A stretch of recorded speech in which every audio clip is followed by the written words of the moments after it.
utii hujenga makao ya Mungu ndani yako. Yohana 14:23 tunasemaje? Mtu akinipenda akashika neno langu, Baba yangu atampenda, nasi tutakuja na kufanya makao ndani yake. Kwa hiyo utii hujenga makao ya Mungu ndani ya mtu. Kwa hiyo kwa wengine ni kwamba Mungu hatembei na kila mtu, anakaa kwa watiifu. Sasa kumbuka, mazingira yako yanaathiriwa na kile ambacho kimebebwa ndani ya moyo wako. Kwa unapokuwa mtii, unakaribisha uwepo wa Mungu ndani yako, anafanya makao ndani yako. Akifanya makao ndani yako, kwa mazingira yako uliomo yatarespond upande wako, yataitikia upande wako. Uwepo wa Mungu unakuwa wa kudumu na si wa kupita, sababu unakuwa ni makao. Mungu haji kutembea, anakuja kukaa. Kwa kama anakuja kukaa, anakuja kukaa siku zote. Kwa uwepo wa Mungu unakuwa ni wa kudumu, si wa kupita. Utii huvuta Roho Mtakatifu, unavuta Roho Mtakatifu. Matendo ya Mitume 5:32. Na sisi tu mashahidi wa mambo haya, pamoja na Roho Mtakatifu ambaye Mungu amewapa wote wamtiio. Kwa Roho Mtakatifu anatolewa kwa wale ambao wanamtii Mungu. Hakuna mtu ambaye anakosa utii atapata Roho Mtakatifu. Roho Mtakatifu anaingia kwa wale watu ambao ni watiifu wa neno la kwake, wa neno la Mungu. Kwa kiwango chako cha utii kinakufungulia mlango wa kupokea Roho Mtakatifu. Roho Mtakatifu hupewa wale wanaomtii Mungu. Hakuna utii, maana yake hakuna Roho Mtakatifu. Kama hakuna Roho Mtakatifu, maana yake hakuna nguvu za Mungu. Kwa nguvu za Mungu kwenye maisha ya mtu ni zinakuja kwa yule ambaye anamtii Mungu. Kwenye Matendo ya Mitume 1:8 inasema, nanyi mtapokea nguvu akiisha kuajilia juu yenu Roho Mtakatifu. Ili aje juu yako inabidi uwe mtii, sababu anawapa wale wanaomtii. Sisi tu mashahidi pamoja na Roho Mtakatifu ambaye wamepewa wale wote wanaomtii. Kwa utii unakupa Roho Mtakatifu.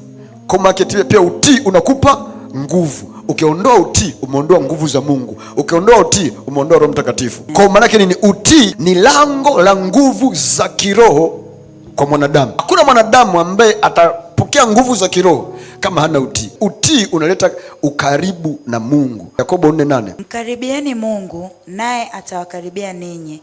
Itakaseni mikono yenu enyi wenye dhambi, na kuisafisha mioyo yenu enyi wenye nia mbili. Ukimkaribia Mungu anakukaribia wewe. Kwa maana nini? Unapotii inavuta uwepo wa Mungu, unaweka karibu na Mungu. Kwa hiyo dhambi inakutenga na Mungu, utii unakuunganisha na Mungu. Sema, osheni, takaseni mikono yenu, jitakaseni wenye dhambi na wenye mioyo ambayo iko sawa. Maana nini? Dhambi inakutenganisha na Mungu, utii unakuunganisha na Mungu. Ili uwe kitu kimoja na Mungu, lazima uwe mtu mwenye kutii. Urafiki na Mungu unatokana na utii. Kwa kiwango chako cha utii ndicho kinachoamua kiwango chako cha urafiki wako na Mungu. Sababu kama utii unakuunganisha na Mungu, maana utii unaamua kiwango cha urafiki wako na Mungu. Pointi nyingine, utii ni bora kuliko ibada ya nje. Samueli wa kwanza 15:22. Mungu alimwambia Sauli kupitia kinywa cha nabii Samueli, utii ni bora kuliko dhabihu na uasi ni kama dhambi ya uchawi. Kwa maana nini? Mungu hapendezwi na sadaka bali utii. Sauli anaenda achukua vitu ambavyo Mungu alimwambia sio, akatoa sadaka. Mungu anamwambia Sauli, mimi sipendezwi na sadaka hata kama ungelitoa. Napendezwa na kweli huko moyoni. Kwenye Zaburi Biblia inasema, ibada bila utii maana ni bure. Sababu Mungu alikataa ibada ya Sauli. Amechukua vinono akatoa sadaka. Mungu akakataa.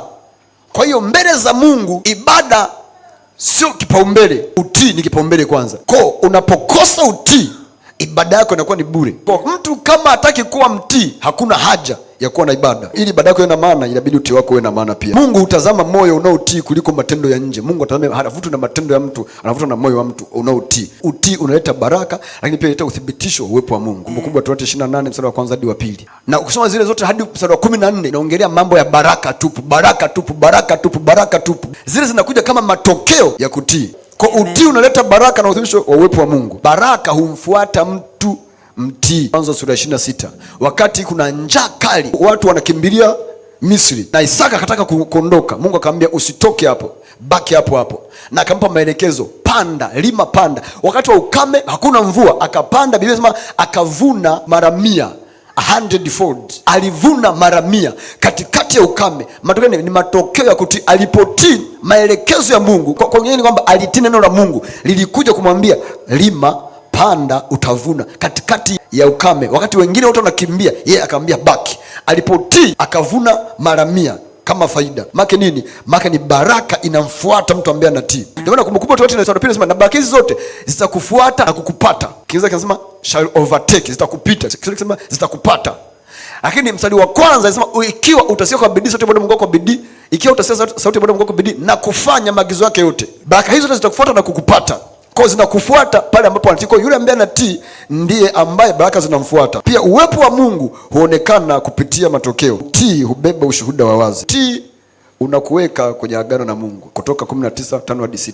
Sasa basi, ikiwa mtaitii sauti yangu kweli kweli. Ikiwa, unajua ile neno ikiwa, maana ni condition, Sasa basi, ikiwa mtaitii sauti yangu kweli kweli na kulishika agano langu, hapo ndipo mtakapokuwa tunu kwangu kuliko makabila yote. Hapo ndipo mtakapokuwa tunu kwangu kuliko. Hivyo unajua maana kuwa tunu, kuwa wa thamani zaidi ya dhahabu. Usipotii hautakuwa tunu kwake, hauwezi kuwa ufalme na kuhani kwake. Sasa ukienda kwenye Petro wa kwanza 2:9 nasema ninyi ni mzao mteule, ukuhani wa kifalme, taifa takatifu, watu wa milki ya Mungu.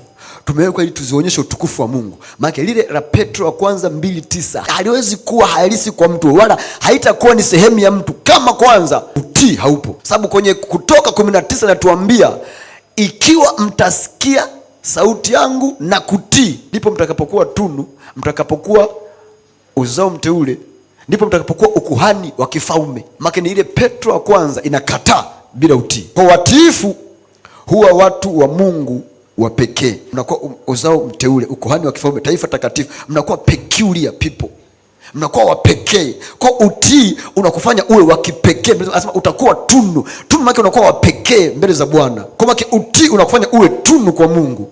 Kwa ukaidi unakuondolea kuwa tunu kwa Mungu na hauwi wa pekee mbele za Mungu. Utii unakuweka chini ya ulinzi wa Mungu. Uwepo wa Mungu unalinda na kukutofautisha. Utii unamfanya Mungu ajidhihirishe kwako. Utii unaleta amani ya ndani. Utii unadumisha uwepo wa Mungu. Utii sio chaguo, ni hitaji kwa yeyote anayetaka uwepo wa Mungu. Ni hitaji la kila mtu ambaye anataka kuona mkono wa Mungu na utukufu wa Mungu kwenye maisha yake. Lakini pia hakuna uwepo wa Mungu wa kudumu bila maisha ya utii. Unapoondoa maisha ya utii, unaondoa uwepo wa Mungu. Ili uwe na uwepo wa Mungu wa kudumu, lazima kwanza uamue kuwa mtii kwenye neno la kwake. Kadri unavyoongeza utii, ndivyo unavyoongeza uzito wa uwepo wa Mungu maishani mwako. Kadri unavyozidi kukua katika Kristo, uwepo wa Mungu unatofautiana. Hata Petro mwenyewe wakati anaanza na Mungu hakuanza kwamba kivuli kinaponya, ila alivyozidi kukua katika utii wa Mungu ikafika mahali mpaka sasa kivuli kinaponya. Hata Paulo hakuanzia vile alivyoanzia. Wote watumishi wa Mungu kuna mahali wanaanza, lakini unavyozidi kukua katika utii wa Mungu ndivyo ambavyo uzito wa uwepo wa Mungu